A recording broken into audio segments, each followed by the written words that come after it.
જય શ્રી કૃષ્ણ, જય માતાજી. કેમ છો બધા? મજામાં? તો સ્વાગત છે તમારું આજના નવા વિડીયોમાં. અને જો અમારે પ્રિન્સભાઈ, મીસુબેન ને સવારમાં સ્કૂલે વહી ગયા છે, એને આજ રજા નથી. અને અમારે જો આજ ભીમી ગેરસ છે ને, તો આજે આવે છે મહેમાન.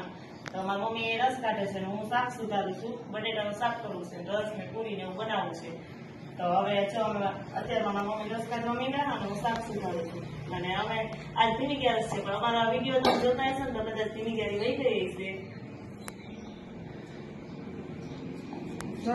કેરી નો રસ કાઢે છે, મહેમાન આવે છે, મારા નણંદ ની બધાય.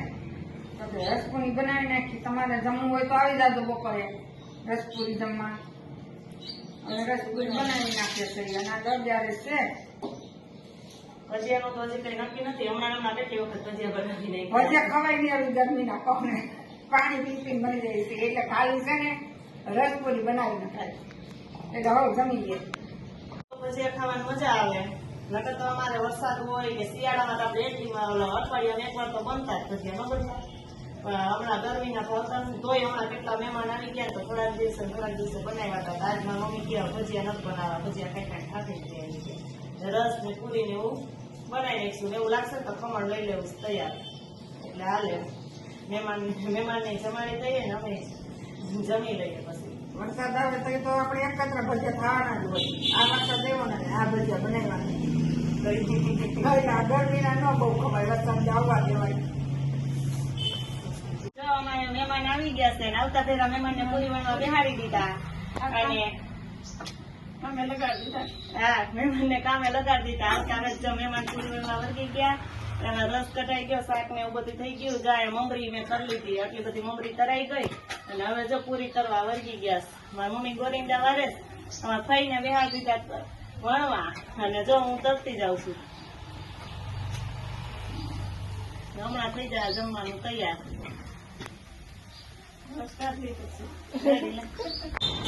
જો અમારે થઈ ગયા છે કે બપોરમાં 12 થઈ ગયા છે અને જમવાનું બધું તૈયાર થઈ ગયું છે. આમાં પૂરી છે, આમાં રસ છે, અહીંયા મમરી, આ જો ખમણ છે. ખમણ તો અમે તૈયાર લઈ આવ્યા હતા. પછી આમાં શાક છે અને આજે આ બાજરાના રોટલા ને એની અંદર જો માખણ સરસ મજાનું ચોપડી દીધું છે. નાંગળી, ડુંગળી, આ ચટણી, આ મરચા. જમવાનું તો કમ્પ્લીટ થઈ ગયું. અમે બેસી જઈએ જમવા. તમારે બધા જમવું હોય તો આવી જાઓ. જય શ્રી કૃષ્ણ, જય માતાજી. આજમાં સવારે તો તમે કોઈને મળી નથી એટલે અટાણે અમારે યુનિફોર્મ આવ્યો ને મમ્મીને બતાડો છે. અહીં 28 સાઈઝનો હે, પણ મારે દિવાળી પછી એને 30 સાઈઝનો લેવાના છે. અત્યારે કાલ 30 સાઈઝનો લેવાના છે અને દિવાળી પછી પહેરવાના. દિવાળી પછી તો 30 સાઈઝ ની થઈ જાય. દિવાળી પછી 30 સાઈઝ નો લેવાનો છે. જવાનું યુનિફોર્મ છે ને આવી ગયો છે. અને 2 યુનિફોર્મ હોય સ્કૂલે. એક દિવસ સોમવારે રેડ પહેરી જવાનો અને મંગળવારે યલો, પછી પાછો બુધવારે રેડ. એવી રીતે એને રોજ પછી 3 ડ્રેસ ન હોય કા, રોજ એને યુનિફોર્મ જ પહેરી જવાના. હજી યુનિફોર્મ ન આપે ને ટૂંકા થતા હોય ને એટલે એને થતા હોય ને એને યુનિફોર્મ પહેરતા હોય, ન થતા હોય એને ફ્રી કપડા પહેરવાના. આજે હું ફ્રી કપડા પહેરી ગઈ હતી. તું તો ફ્રી પહેરી છે. તારે જૂના હતા. ભાઈ કેમ જૂનો પહેરી ગયો? તો જો અમારા ભાઈ તમારે આવી ગયા કે? હા, તો ભાઈ ને 2 યુનિફોર્મ આવી ગયા. બીજો ક્યાં? 2 યુનિફોર્મ આવી ગયા. ભાઈ તો જો એને છે ને જીન્સ નું પેન્ટ ગમે નહીં કા પહેરીને આખો દિવસ સ્કૂલે. એટલે એ રોજ આ જૂનો યુનિફોર્મ હતો ને એ રોજ પહેરી જતો. પણ બેન ને જૂનું ગમતું નથી. એટલે બેન છે ને એ નવું જ પહેરવા વાળા છે. એટલે હવે કાલથી પહેરી જવાના. હવે કાલથી પહેરાય, કાલથી નહીં પહેરાય. કાલથી એને મારે બદલાવાના છે. જૂનો પડ્યો એ પહેરી જવાનો. ના, નવો નહીં, જૂનો પહેરી. હા, જૂનો પહેરીને જવાનું.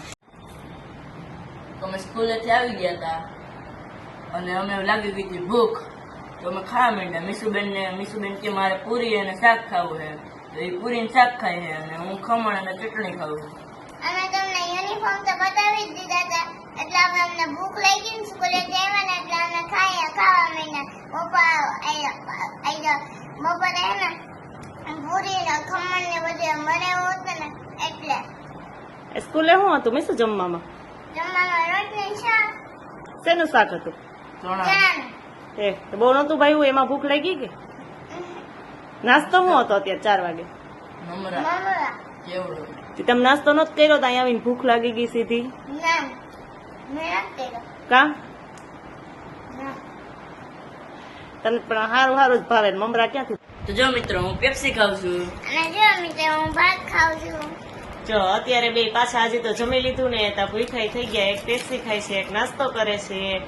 અને આજનો આ વિડીયો પણ અમે અહીંયા પૂરો કરીએ છીએ. અને જો અમારો વિડીયો તમને ગમ્યો હોય તો લાઈક કરજો, શેર કરજો અને સબસ્ક્રાઇબ કરવાનું ભૂલતા નહીં. આવજો.